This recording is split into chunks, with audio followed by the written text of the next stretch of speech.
নমস্কার বন্ধুরা, আজকে আরেকটা নতুন রেসিপি, একটা নতুন ভিডিওতে আপনাদের সকলকে স্বাগত জানাই।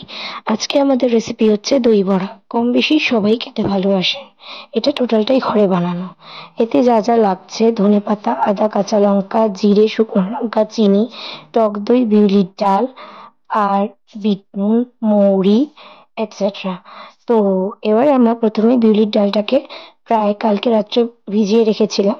সেইটাকে এখন মিক্সার গ্রাইন্ডারের মধ্যে দিয়ে তার মধ্যে ২-৩ টুকরো আদা আর ১-২টো কাঁচা লঙ্কা দিয়ে আমরা একটু জল দেব। দিয়ে এটাকে একটু মিক্সিতে পেস্ট করে নেব। দেখুন আমাদের পেস্টটা ঠিক এরকম কনসিস্টেন্সি হয়েছে। এরপর এর মধ্যে সামান্য পরিমাণ চিনি, চিনিটা বেশি করেই দেবেন। সামান্য, আমরা খুব একটা সামান্য দিইনি, কিন্তু সেটা স্বাদ মতো আপনারা দিয়ে নেবেন। এরপর এর মধ্যে নুন দিলাম, দিয়ে ব্যাটারটাকে একটু মেখে নিলাম। এবারে একটা কড়াইতে তেল দিয়ে আর একটা শুকনো কড়াইতে আমরা জিরে আর শুকনো লঙ্কাটাকে জাস্ট ড্রাই রোস্টের জন্য একটু ফ্রাই করে নিলাম। এটাকে ভালো করে নাড়াবেন যাতে কোনোভাবেই জিরাটা পোড়া না লেগে যায় নিচ থেকে।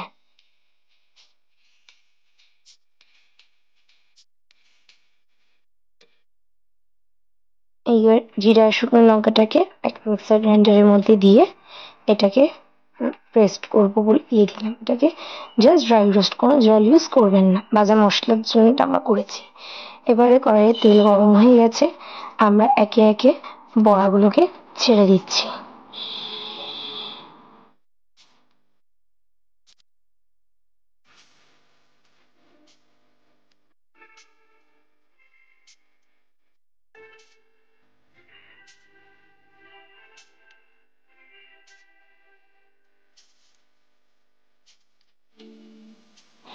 এবারে একটা প্যানের মধ্যে জল নিয়ে তার মধ্যে মৌরি দিয়েছি, দিয়ে এবার ভালো করে এটাকে নাড়াবো।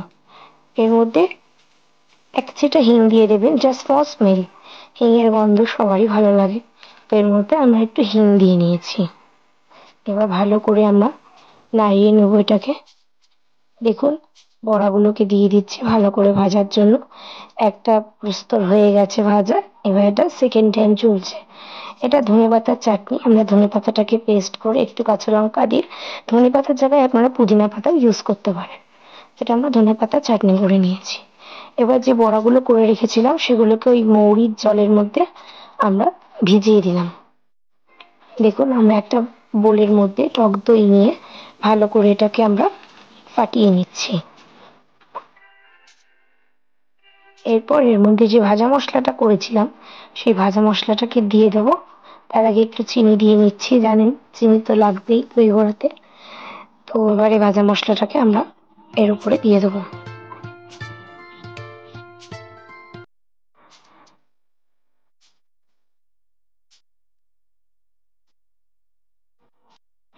ভাজা মশলাটা প্রায় পুরোটাই আমাদের লাগবে। এবারে ভালো করে আরেকবার কাটা মেরে নেবো যাতে এটার সাথে ভালো করে দইটা মিশে যায়। এবারে বড়াগুলোকে একে একে ওই দইয়ের মধ্যে দিয়ে দিতে হবে। এটা বেশ কিছুক্ষণ আপনাদের প্রিজার্ভ করে রাখতে হবে যাতে দইটা এই বড়াগুলোর মধ্যে ভালো করে সোক করে যায়, তাহলে টেস্টটা ভালো আসবে।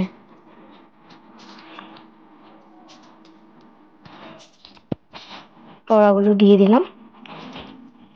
দই বড়া কম বেশি আমরা অনেকেই ভালোবাসি।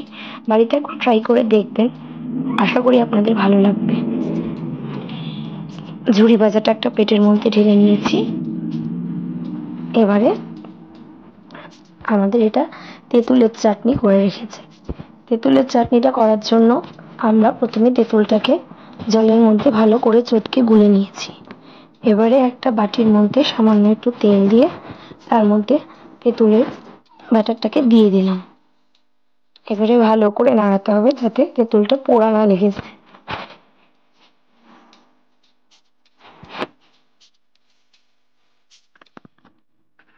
এর মধ্যে সামান্য একটু লঙ্কার গুঁড়ো দিয়ে দেবেন। আমরা একটু ঝাল ঝাল টকটক চেয়েছিলাম জিনিসটা, তার জন্য আমরা একটু লঙ্কার গুঁড়ো অ্যাড করেছি। এর মধ্যে সামান্য একটু নুন আর চিনি আমরা অ্যাড করব।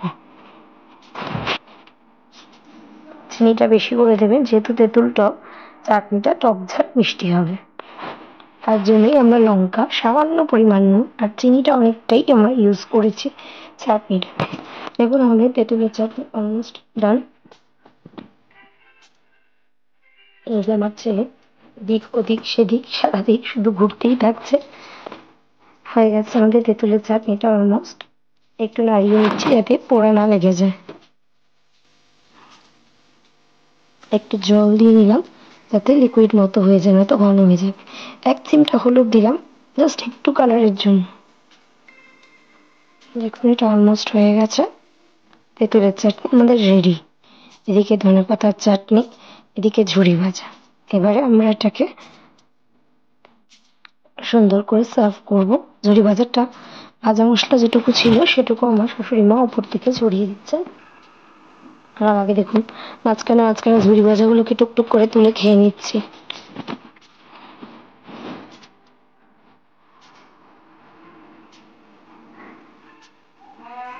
এইবারে আমরা প্লেটের মধ্যে এটাকে সার্ভ করব। এই প্লেটটা আমি আমার শাশুড়ি মা, আমার ঠাকুমা শাশুড়ি মার জন্য এটা সার্ভ করছেন, কারণ উনি বড়, তাই ওনাকে দিয়েই প্রথম এই জিনিসটাকে টেস্ট করানো হবে।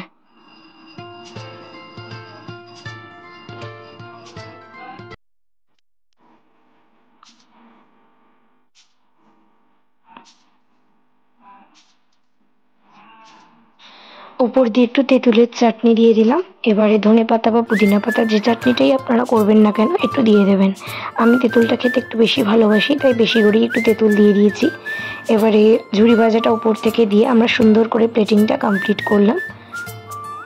দেখুন কতটা সফট হয়েছে দই বড়াটা, দেখলেই বুঝতে পারছেন অনায়াসে কাটা যাবে। তো আমাদের দই বড়া কমপ্লিট। রেসিপিটা একবার বাড়িতে ট্রাই করবেন, আশা করি ভালো লাগবে। যদি ভালো লেগে থাকে ভিডিওটাকে like, comment, share, subscribe and follow করে দেবেন।